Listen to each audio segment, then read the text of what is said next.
Hola, yo soy Camila Zuluaga y esto es La Intérprete.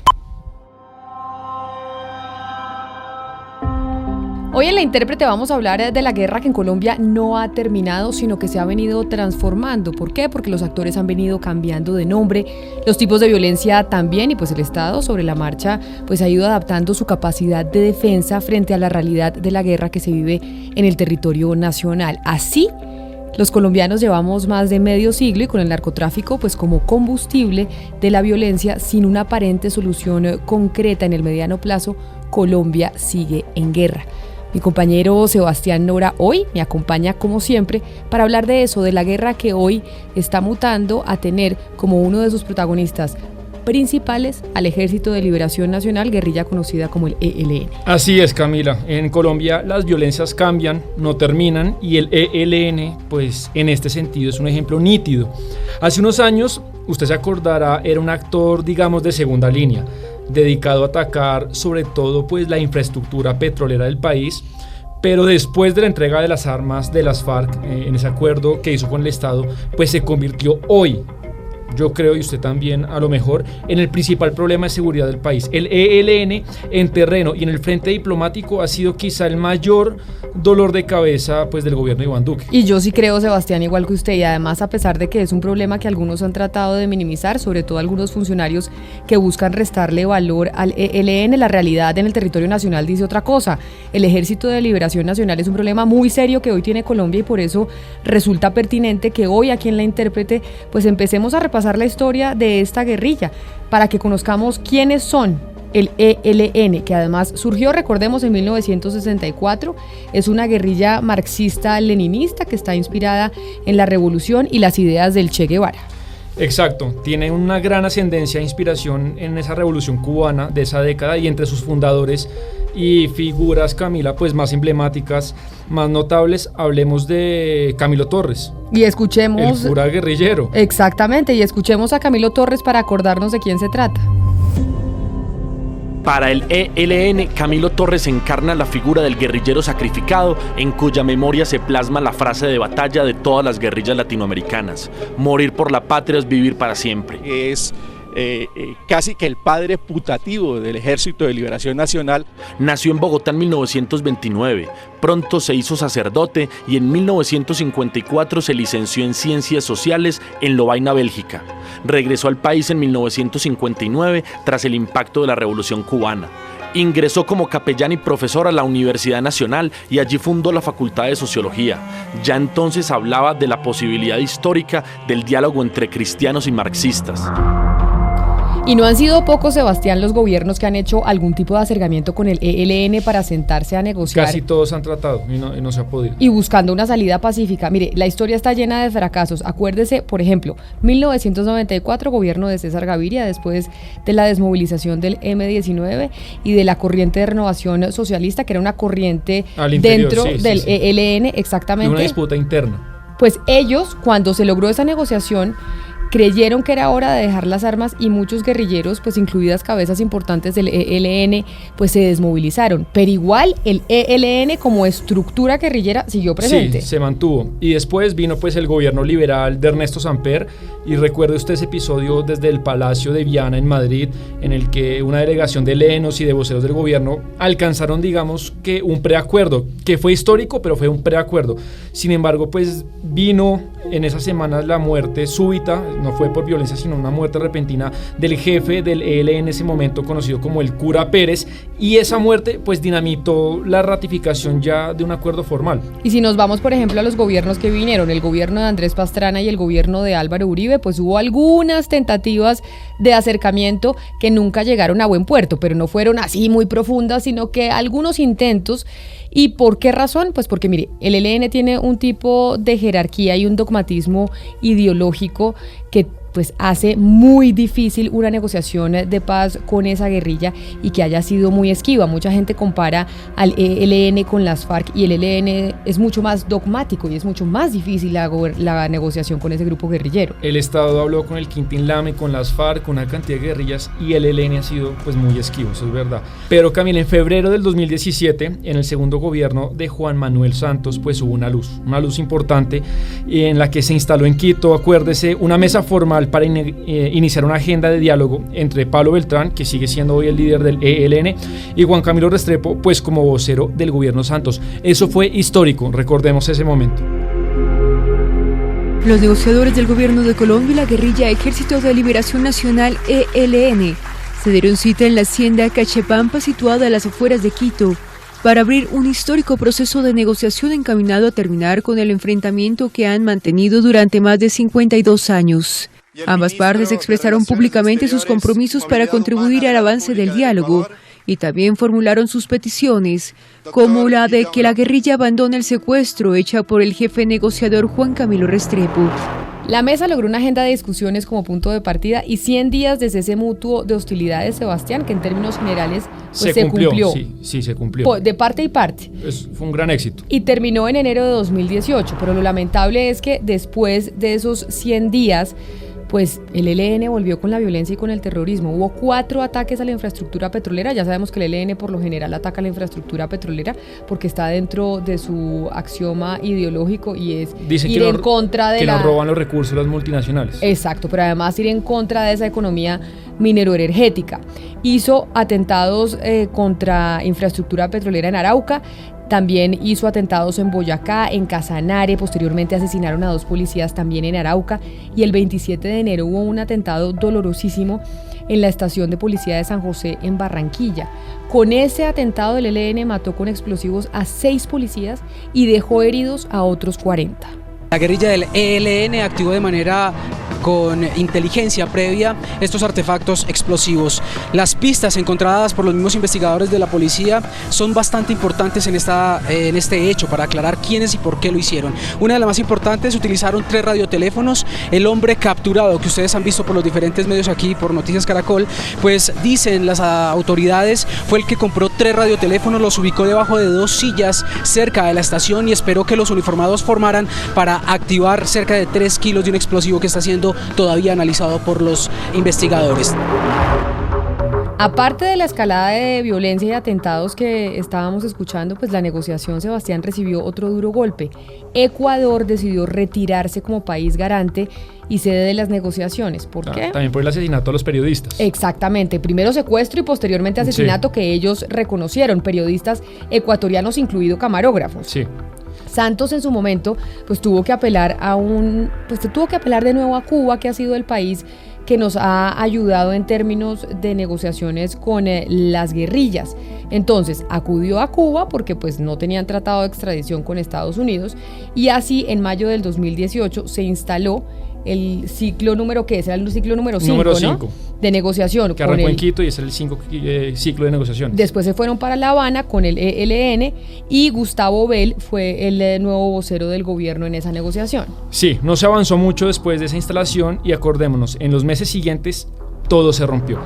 Ganó la presidencia, digamos, el gobierno presente, que es poco amigo, lo sabemos, de las salidas negociadas, y el atentado además de enero del 2019 a la Escuela de Cadetes General Santander, que obviamente el ELN se le atribuyó, pues terminó de dinamitar este sueño, para algunos fue este proceso de paz. Pero además el presidente Duque después no solo rompió la mesa de negociación, como usted lo estaba mencionando, sino que le pidió a Cuba formalmente la extradición de Pablo Beltrán y demás líderes guerrilleros que estaban en la isla. Para muchos un error gravísimo que puso pues en una situación muy incómoda a Cuba y a Noruega, que eran los países garantes y que estaban ayudándonos, y entonces pues básicamente nos puso en una situación muy compleja en términos de relaciones diplomáticas, porque se desconocieron los protocolos de regreso de los guerrilleros al país. Protocolos firmados también por otros países y bueno, eso fue un tema diplomático muy complicado. Y eso hizo que la mesa pues se levantara, pero ¿la decisión de Duque fue temeraria, sí o no? Se lo preguntamos a Pablo Beltrán, jefe del ELN. El proceso de paz que iniciamos con el gobierno anterior hizo varios acuerdos. Entre ellos hay un protocolo que se llama de ruptura, que es que el gobierno, pese a las diferencias que tengamos, es el primer comprometido en el retorno seguro de esta delegación del ELN a sus campamentos. Entonces, cuando los garantes le dijeron a este gobierno que cumpliera, dijo, no, eso lo firmó el gobierno anterior, entonces para mí no vale. Y resulta que eso no es así, porque es un compromiso de Estado firmado delante de 5 estados Eso es un acuerdo internacional y ninguno de los garantes va a admitir de que un acuerdo de estos se eche atrás.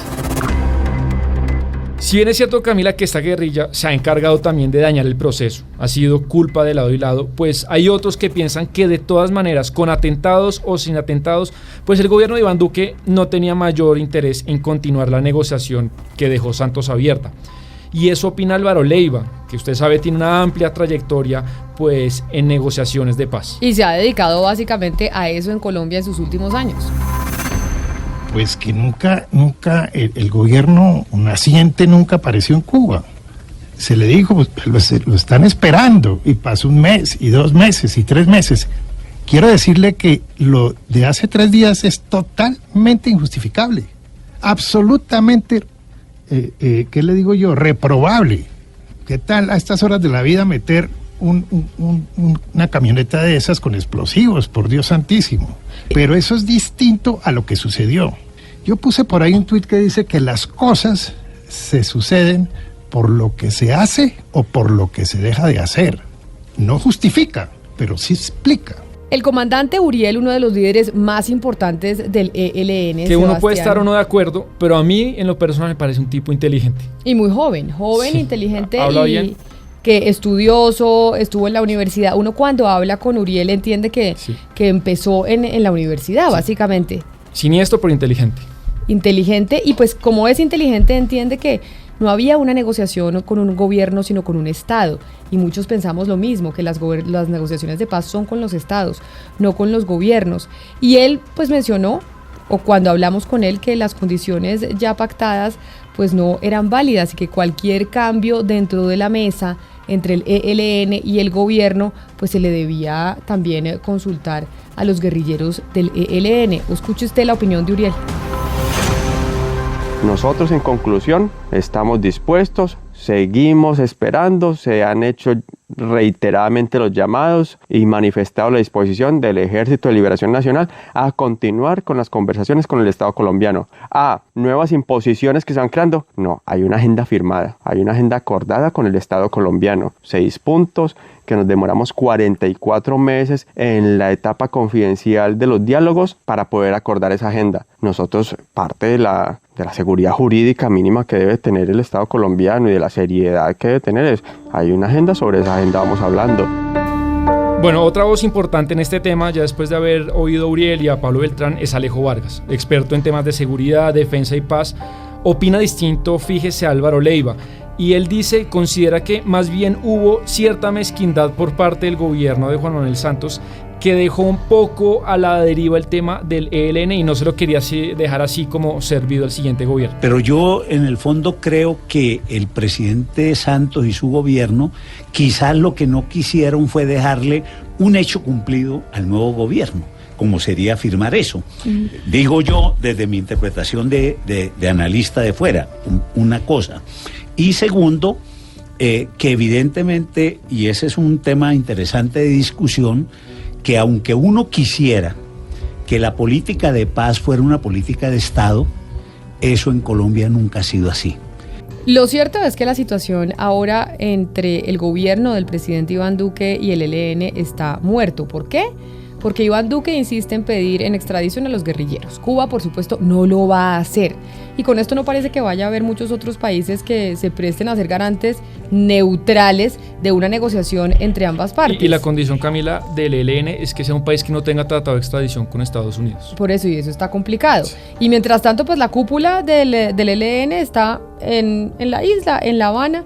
Pues imaginamos que es mucho más fácil estar en La Habana que estar en las selvas colombianas. Pero mire, Pablo Beltrán insiste en que espera que el gobierno llegue a Cuba a sentarse nuevamente a la mesa. Pues pudiéramos decir que sí están interrumpidas porque había un canal que era el gestor de paz Juan Carlos Cuellar y de manera sorpresiva lo detuvieron precisamente cuando se encontraba haciendo gestiones de intermediación para reanudar estas conversaciones. Nosotros entendimos que era un gesto inexplicable, pero eso no nos desanima para volverle a decir al gobierno que esta delegación de diálogos está acá en La Habana y los estamos esperando, estamos aquí esperando que nombren su delegado para que reiniciemos contactos ya más frente a frente. La cúpula pues puede estar en Cuba y demos por bueno, Camila, que estén dispuestos a hablar, pero la cuestión es mucho más compleja. El Ejército de Liberación Nacional ha expandido en los últimos años, como sabemos, sus redes en el narcotráfico como nunca en la historia, porque no era históricamente una guerrilla narcotraficante. Ha profundizado sus lazos de cooperación con el gobierno Maduro y tiene una cantidad importante de milicia urbana dispersa por el país. Una milicia que no solo tiene propósitos militares, por eso conciliar todos esos intereses y poderes en una sola mesa de negociación, pues Camila, la verdad es muy, muy complicado. Mire, y Pablo Beltrán también confirma esa posición al contarnos que en Cuba ellos se enteraron del atentado a la Escuela General Santander. Ellos se enteraron a través de la prensa. ¿Y eso qué es lo que nos muestra? Pues que el mando en el ELN no está tan unificado como se piensa y por eso la negociación es tan compleja. Nosotros tenemos unas directrices internas que las dicta un Congreso Nacional. Todos los mandos y todos los frentes acatan eso. Nosotros como delegación de diálogos estábamos aquí en La Habana cuando ocurrió ese ataque y por supuesto que cuando 3 días después del ataque salió un comunicado de la dirección nuestra hablando sobre el ataque, pues nosotros dijimos es una posición oficial. Así nosotros no hayamos estado enterados de la realización. Y otra muestra es que Uriel, el otro gran comandante del ELN con el que conversamos, pues piensa diferente a Beltrán. Juzguen ustedes si existe o no una contradicción en lo que dice Beltrán y en lo que dice Uriel respecto a la jerarquía y el orden al interior de la guerrilla. Es entonces una organización vertical jerarquizada. Aquí hay un mando único y centralizado y hay subordinados. ¿Cuál puede ser la gran diferencia? Lo que notan como raro es que como somos político-militares, en el componente político, pues la política no se decreta, la política se discute, en la política se vota, en la política se debate, en la política se llegan a consensos y claro, todo acuerdo que se pretenda llegar con el Ejército de Liberación Nacional, todo acuerdo trascendental que pueda hacer el Ejército de Liberación Nacional tiene que ser avalado por un espacio democrático que esté dentro de sus funciones, dentro de su competencia. Esa puede ser la diferencia. Aquí no es que llegó una persona y dijo, llegué a un acuerdo, para tal fecha todo el mundo repórtese con su fusil a identificarse y a concentrarse, como ha pasado recientemente en Colombia. Eso en el Ejército de Liberación Nacional no pasará. Lo cierto es que ha habido un intenso debate en los últimos meses, pues en la clase política y en la opinión pública, sobre si se debe insistir o no en los diálogos con el ELN bajo estas condiciones, sobre si lo correcto es la victoria militar, aunque parece muy difícil porque eso nunca se ha logrado, porque lo cierto es que este grupo se ha fortalecido, Sebastián, enormemente y hoy tiene una capacidad de chantaje mucho más grande que antes y por eso es que no se puede minimizar al ELN. Son sin duda mucho más poderosos que hace unos años, eso nadie lo puede negar y de hecho Juan Camilo Restrepo, que fue el vocero del gobierno de Santos en esa mesa de la que hablábamos en Quito, pues él a pesar de todo sigue siendo optimista, cree que el ELN pues debe poner de su parte para que el tema avance. Mire, yo veo que el ELN está haciendo todo lo posible con una torpeza sorprendente para que no se vaya a reiniciar negociaciones con ellos, con una torpeza, subrayo, increíble. Es decir, cuando no es este paro armado, son las bombas, son los oleoductos, son los atentados, son las operaciones pistola. Y entonces el ELN no comprende o no quiere comprender que con esa actitud no va a doblegar al Estado, porque el Estado no va a ir a una mesa de negociaciones amilanado porque un grupo está haciendo terrorismo. Entonces, si realmente el ELN quisiera negociar, su actitud en el ahora inmediato sería diferente. Y la última tentativa del ELN de presionar al gobierno del presidente Duque fue la publicación de un comunicado en el que advertían que harían un paro armado de 3 días. El ejército pues logró neutralizar algunas acciones, de hecho docenas, pero sí hubo ataques del ELN en los departamentos en donde como por siempre, lo general ellos tienen injerencia: Arauca, Cesar, Chocó y norte de Santander. Y es que precisamente En Convención, un francotirador del ELN asesinó al cabo primero Felipe Norbey Palacios. Otra vez estamos viviendo lo que vivíamos hace algunos años, lamentablemente, dando los nombres de aquellos policías y militares asesinados por la guerrilla. Son algo así como flashbacks de cosas que se pensaban que ya se habían superado. Juan Camilo Restrepo Camila cree que el país pues no puede quedar postrado por la publicación de un panfleto, de un comunicado, y el gobierno pues entre más eco le dé a esos paros, entre el Duque más hable de eso, pues los va a fortalecer más. Así es. No hacerle el juego magnificando las cosas, porque eso es lo que busca el ELN. El ELN lo que busca es decir, yo soy capaz de paralizar este país poniendo a circular dos panfletos. Ahora, que hay zonas delicadas donde históricamente el ELN ha sido más fuerte que otras, sí. Y allí quienes tienen que dar la autoridad, la consigna, la línea, son las autoridades, porque ellas son las que tienen los informes de inteligencia. Entonces, si tienen los informes de inteligencia fidedignos, sabrán en qué carretera hay peligros o no, y no es uno desde Bogotá o desde Medellín o desde Cali donde puede decretar el riesgo de la ciudadanía. El tema es que el ELN quiere poner de rodillas al país, generar terror y lograr que la ciudadanía quede condicionada a su agenda violenta para pues tener mayor capacidad de presión frente al gobierno del presidente Duque. De esto también habla el profesor Gustavo Duncan, experto en conflicto, en guerrillas y en el fenómeno paramilitar en Colombia. Una de las complejidades, una pata más que a esto le ha surgido, es que los fundadores del ELN decían ser renuentes y rechazar el narcotráfico, mientras que ahora, o algunos comandantes regionales han encontrado, yo no diría el discreto, sino el indiscreto encanto del narcotráfico. Por eso es que están metidos hasta la coronilla en el Chocó y en otras zonas que son corredores de la droga, porque ahora tenemos al ELN, que no lo fue en sus primeros 30 o 40 años, un actor importante en el trasiego y los dineros que están encontrando son inmensos. Pero el ELN tiene que hacer gestos unilaterales. Por ejemplo, la negociación con las FARC se facilitó inmensamente cuando las FARC, unilateralmente ellas, renunciaron al secuestro, y eso abrió unas avenidas de diálogo muy importantes allá en La Habana. Y el deseo, Camila, de Duncan, de Restrepo, de todos, es que en el fondo se logre acabar con el ELN, bien por la vía armada y mucho mejor que sea por la vía negociada. Yo creo que es lo que las personas quieren. Y hay muchas personas, especialmente en Arauca, en norte de Santander, en Chocó, pues que son realmente las que sufren a este grupo guerrillero. El país necesita pronto encontrar una solución para esto. Sí, pero lo lamentable, Sebastián, es que mientras eso pasa, Pablo Beltrán desde Cuba, con cierto cinismo, cree que todavía se puede restablecer el diálogo, ya que los milagros existen. Pero óigalo usted de la voz y de la boca de Beltrán. Bueno, dicen que Duque fue una vez por allá a donde la Virgen de Chiquinquirá. De pronto la Virgen hace un milagro y el hombre dice, listo, vamos a colocar las conversaciones con el ELN para aprovechar el gobierno, la parte de gobierno que le falta. ¿Quién quita? Pues a pesar de esos milagros, que no sabemos si existen, sí. Porque qué tristeza que tengamos que estar sometidos en la ciudadanía a los milagros. Sí, pues da rabia un poco oír ese término milagro, pero por ejemplo, oiga al analista Luis Eduardo Celis, que él piensa distinto y sí cree que la iniciativa pues debe nacer del gobierno y que por lo menos se apoye.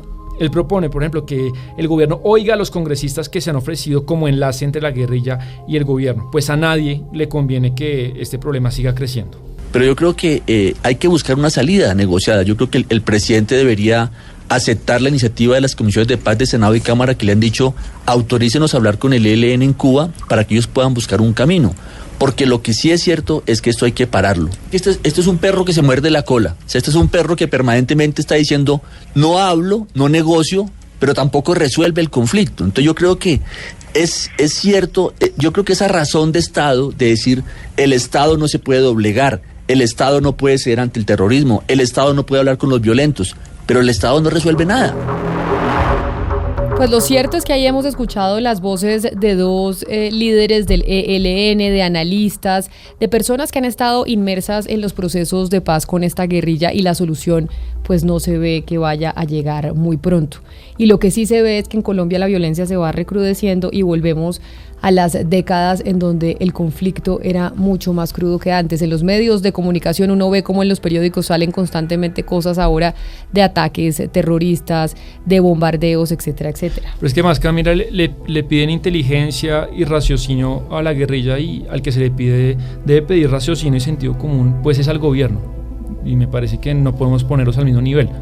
Vamos a ver qué pasa y cuál es la decisión que toma el gobierno del presidente Iván Duque. Sin embargo, la mayoría de los expertos coinciden en decir que tal vez con este gobierno no habrá negociación entre el ELN y el Estado colombiano. No pinta que vaya a ser. Hasta aquí, La Intérprete. Muchísimas gracias a ustedes por acompañarnos hoy hablando de un tema muy doloroso para Colombia, que es el conflicto armado. Si les pareció interesante este análisis que hicimos el día de hoy mi compañero Sebastián Nora y yo, pues ya saben que lo pueden compartir con sus amigos a través de las redes sociales y lo pueden escuchar en todas las plataformas digitales. Nos encontramos de nuevo en una próxima oportunidad. Hoy La Intérprete se hizo posible gracias a los libretos de Sebastián Nora, la producción periodística de Jennifer Castiblanco, de David Ferro, a la corrección de estilo de Diana Mejía y a la producción musical también, como siempre, de Gonzalo Lázari, y a quien está detrás del cañón, al señor Don Otoniel. A ustedes muchas gracias.